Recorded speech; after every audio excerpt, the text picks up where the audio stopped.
The High Theocrat already named me as regent, Bertrand stated. The next High King will be decided by vote. If you think I, or anyone else around here, will vote for you, you are sadly mistaken, Neufeld shouted. And if you still manage to win, I for one will not serve. If I am High King, you will do as you're told, or be branded a rebellious traitor, Bertrand roared back. Like you've been these past 6 months, Neufeld retorted. What did you say? Bertrand challenged as his sword rose up. There's not going to be any more High Kings of Doria, Ormond's voice announced calmly but clearly over the din of the King and the Duke. The words seemed to echo off the walls as much as Bertrand's and Neufeld's shouting had done. They both looked at him again with the same stunned expressions as before. For this very reason, Ormond continued, Doria is split into 2 camps, mine and Bertrand's. Any one of us put on the throne runs the risk of keeping the 2 camps divided. Gentlemen, we can no longer remain divided. War is upon us, a war like none of us has ever seen. There are many sides to this war, and divided as we are, none of us will survive the multiple attacks headed our way. I am the last High King of Doria.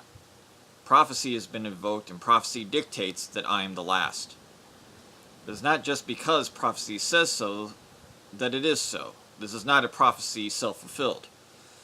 No, I see now another reason why there can be no other High Kings after me. We need a new leader, gentlemen, and not one from our ranks. No man of Doria can follow me, nor, for that matter, can any woman of Doria follow me. Our new leader cannot come from Doria at all, or we risk remaining divided. Nor can the new leader come from any of our neighboring allies. What would be the point? None have our strength, and the choice of any of them would also divide our allies.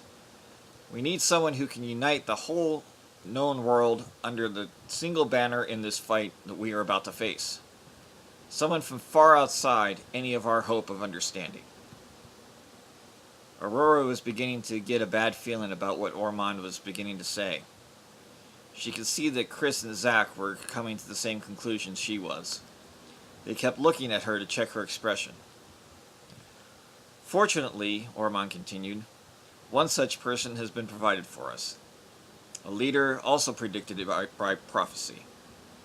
One who has come to us not only from a distant land, but from a distant world. Aurora blinked in disbelief as Ormond turned and walked around the 3 children. Heavy hands grasped Aurora's shoulder. At the first of my final acts as High King of Doria, I, Ormond, name my successor, Aurora Celeste, the Starchild. That's the first chapter, a small part of, to my next book, the sequel to this, Starchild Prophecy. This one's out in stores. You can pick it up right now. All the links you need to find it, hardback, paperback, or ebook if you choose, are all down in the description below. The second book is done, the sequel. But I'm looking to get it published. The next book in the series will be titled Starchild Regency.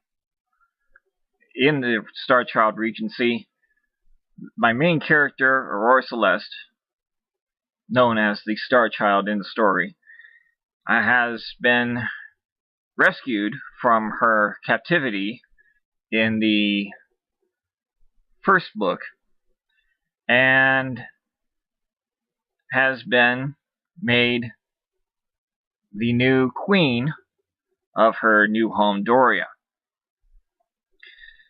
She is an Earth child from the future, the 25th century, alone, stranded on a remote planet ruled by magic.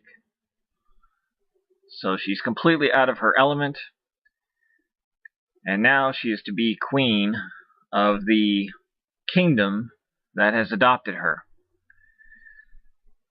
And to make matters worse, the main villain, Vincent, is on his way. And this is a picture of that I kind of sketched out. What the cover art for the book might look like, if I have anything to say about it. It is simply Aurora standing on top of Doria Castle with her Starchild banner floating, waving overhead over the tower. And she's looking out onto the Doria Valley to see Vincent's army surrounding the castle, laying siege. So, first of all, if there's any literary agents out there that looking for a new client,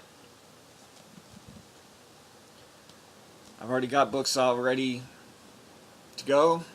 I've got another one. I'd love to hear from you. If I don't get any literary agents, any kind of deals worked out, I'm going to have to do this on my own. Now, I did this on my own. A friend of mine did the cover art, but I pretty much did everything else. All my own editing, original cover art, all that sort of stuff. And it's not the best way to go. I need to actually hire people to do this. So if I end up going the self-publishing route again, I'm going to need a cover artist. I'm going to need editors and story readers and a way to market myself. So to do that, I have a Kickstarter program. The link to that is also in the description below. And I would like some help from the audience out there. Anybody who's watching this, if you like novels, if you like what I'm doing with this, if you like what I'm doing with all my other videos, I'm an author, I've got books out. You can either buy those books or you can help support me through that Kickstarter. And I would deeply appreciate it. That way I can afford to hire somebody to do the cover art and actually pay them. And actually get, make sure that I'm getting some decent quality there. I can hire somebody else to look at it and make sure that I'm not missing any little typos or anything like that. Editor to kind of help me tighten things up. Make sure all the spelling errors. I'm pretty good about myself, keeping myself good as far as, grammatical and spelling errors are concerned, but when you get into the writing process, you know what you want to say, you know what you want to write out, and sometimes what you think you saw, what you think you read, aren't what your fingers typed. So another set of eyes or two to do that. Advertising it. Things like Facebook, Twitter, YouTube, like this. That's all good, but there are ways to advertise to get this out to a broader audience, and that costs money. So that's everything that Kickstarter comes out. Maybe I might be able to get a few extra copies of this and take it to a local convention or something. That way I actually have books, because I have to pay for my own things. When you self-publish, they don't just give you books. You have to kind of buy your own. So that costs a bit of money to do too. Buy up a bunch, and then I can take it out to conventions or other county fairs, something. So I can sell them right there at a table. Maybe even sign a few. But all that takes a certain amount of money that I don't have coming in at the moment. So, again, Kickstarter down below. Give me anything, whatever you can do. Every little bit helps. And if it's successful, then I will have the sequel out by December. Unless I get a literary agent, and that process takes a little longer. But if I have to do it myself, I hope to get it done by Christmas. So anyway, that's my little video for today, amongst a few others. But that's the book. If you like what you saw, that's just like I said, it's a brief little snippet. If you like what you heard with that and want more, the background to get you up to speed on that is right here. Again, it's down below. And the next book to carry on will be coming, hopefully with your help. So, I will cut it short here. Thank you for your time. Thank you for your support. And we'll see you next time. Stay strange. Bye.